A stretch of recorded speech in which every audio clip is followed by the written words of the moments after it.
You probably heard the term machine learning thrown around a ton, right? It's everywhere. But what does it actually mean?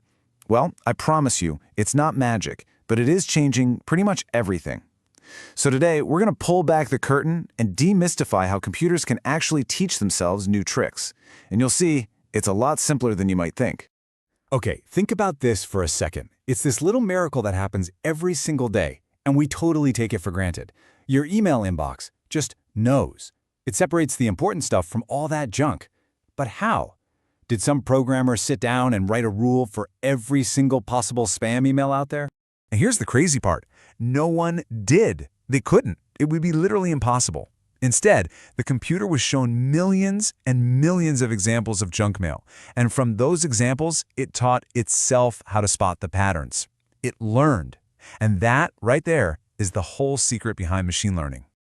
All right, so let's get into it. What is machine learning, really?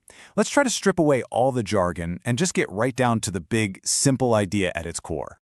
So that's the official, kind of boring textbook definition. The key phrase there is learn without being explicitly programmed. But really, all that means is that the computer figures things out by looking at examples, not by following a giant instruction manual that we wrote for it. You know what? Let's use a better example than spam. Let's forget about spam filters and complex algorithms for a minute. For the rest of this explainer, we're going to focus on one simple mission. We are going to teach a computer how to recognize a cat. Stick with me here, because if you can understand this, you'll basically understand how all machine learning works. So, how do we actually do it? Well, like any good recipe, you need a few core ingredients to get started. And in our case, there are really just 3 things you need to make a machine learn. First up, you need data. These are your examples. For us, that means thousands, maybe even millions of pictures of cats, all different kinds, big ones, small ones, all different colors. Next, you need a model. You can think of this as the student, or kind of like the brain of the operation. It's the software that's going to try and build an idea of what a cat is. And finally, you need training. This is the actual process of learning, of showing the model all that data, letting it make mistakes, and helping it get better and better over time. Okay, so we've got our ingredients lined up. The data, the model, and the idea of training. But how do you mix them together? What does that training process actually look like, step by step? You know, the process is surprisingly simple. It's almost like teaching a little kid with flashcards. First, you feed it the data, all those cat photos.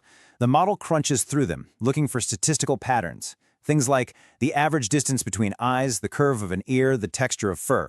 It builds this complex mathematical idea of a cat. Then, you test it.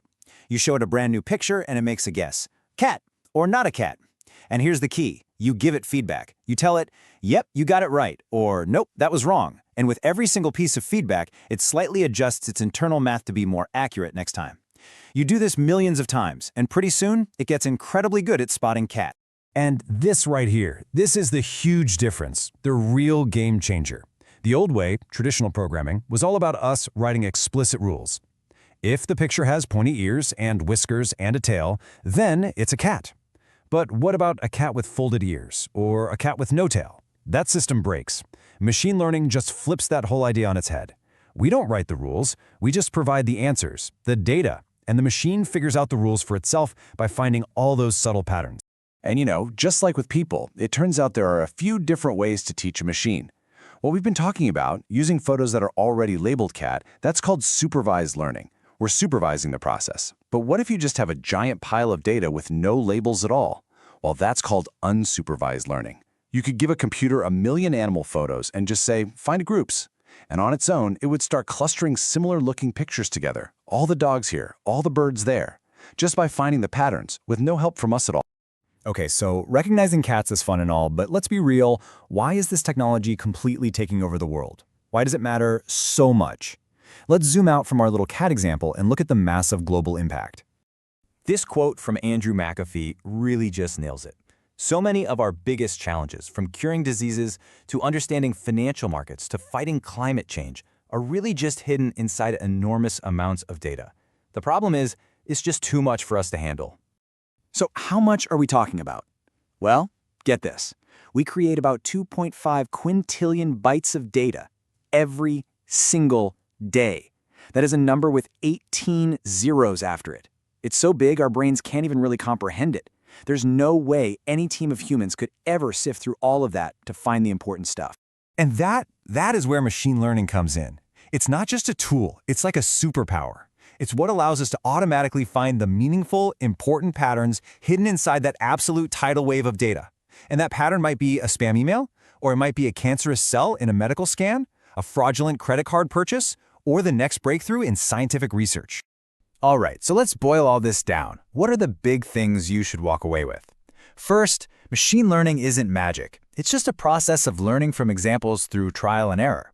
Second, it all works by feeding a computer data, letting it guess, and then correcting it over and over. And finally, the real power here is that this allows us to find useful patterns in amounts of data that are just way too big for any human to analyze. It's the engine behind everything from your spam filter to cutting-edge medical diagnosis. So that leaves us with one final and honestly really important question. We've built this incredibly powerful tool that can find patterns that no human could ever hope to see. The question for us is no longer how it works, but what we should point it at. What are the most important problems we should ask our machines to solve?